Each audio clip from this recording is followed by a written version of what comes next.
All right, folks. Let's get with it. We're talking the 2023-2024 NFL season. Okay. Which conference you want to start off with, Mr. Mclain? Well, I think the AFC is going to take us a little bit longer because the AFC is unbelievably deep this year. Oh man, it's actually ridiculous. really interesting.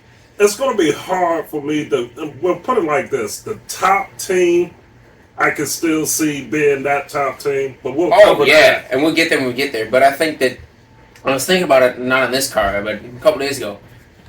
It seems like this year coming, especially last year, the teams that have been historically bad are all good at the same time. I know. So I think we should start in the NFC, and we're going to go division. We're going to start division by division, NFC, and then we'll take a little break and go to intermission or whatever you want to call it. Then go to the AFC, and then obviously championship game, and then Super Bowl. Works Pretty for me. basic format. Works So for start in me. the NFC. You can take it wherever you want to start, whatever division you want. Let's go with the West. I think out of the West, it's basically San Francisco. Yeah, there's I mean, who else would be a contender there? I mean, Brock Purdy, I think he's like coming up there. He's in that conversation with Burrow and all of them. Just need to see him for a whole year. McCaffrey, he's a freak. I still don't know why Carolina would have gotten rid of him. I guess they had no other choice, but they kind of rebuilt it a whole different way. Yeah, but you let him walk, you get nothing. Yeah, true. So, but it's hard for me to get rid of somebody like that. One of the dynamic things I see about San Francisco, and, you guys can, agree or disagree with me, they are a hybrid team where it's like they're taking away the tight end to a certain degree. Yes, they got Kittle or whatever, but you start seeing players like Debo Samuel, and what is he? Is he a true wide receiver? Is he a running back? Is he a tight end?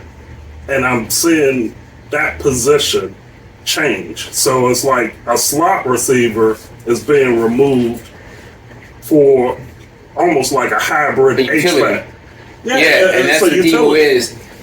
And I think that you brought up a good point by they use Kittle, but they use him as a receiver, as a slot guy, as a run block. He plays still tight end, but with that offense, I think you're higher on Purdy than I am.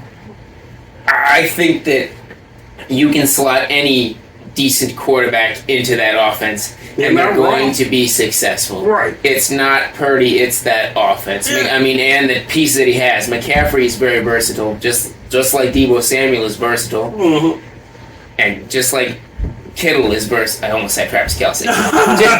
just similar. Just like Kittle is versatile. That offense is so mix and match, and Shanahan schemes it so well that they're so hard to stop. Well, I mean, the thing of it is, I'm high on Purdy, but I'm not high on him. I mean, it is a systemic thing that they have going in San Francisco, because it's almost like after, and I'm just going back in 49ers lore, like when Montana left, you already had a Young. When Young left, you had Gurr back for a little bit, and then all of a sudden it went to Garcia, and it was like that system produced the rights to T.O. Exactly. Well, T.O. was a freak in himself. Oh, absolutely. That's a debate for a different day, Moss versus Owens. But it's highlighting your point about the system, because you think about that system probably bought out like 10 quarterbacks. And yeah, I'm not to say they're bad quarterbacks, right? But they're not. I mean, they're solid enough. Do I think that? I mean, Jimmy Garoppolo is not that good, but he can succeed in that offense. That's another example. I don't think that Purdy. Yeah. I mean, yeah. All right. So then, Tua could succeed in that offense. Right. And he's fragile as hell, but we'll get to that. Yeah, we'll get there. That's a whole. But I agree. I think that. So in the NFC West, I see San Francisco's a runaway. Yeah. Their you take that offense. And then you take that defense. That defense is top notch. Oh, Fred absolutely. Warner. Is it Nick or Joey? Joey. Okay. Is it Joey? No, I think it's Nick. Nick is a Niner, and Joey is a Charger. You're right. Yeah, I just. I always flip those two, man. So anyway, Nick Bosa. We ain't gonna flip the Kelsey brothers, I tell you that. No. By the way, shout out to they have a fantastic show, fantastic podcast. Oh, absolutely. The Niners are number one run to win in the NFC West. So we don't need to cover the rest of the teams over there like Seattle. It'll be interesting to see with Canales down south in Tampa. How does Geno back up that year? Yeah. Does he earn that contract he just got, or is he done?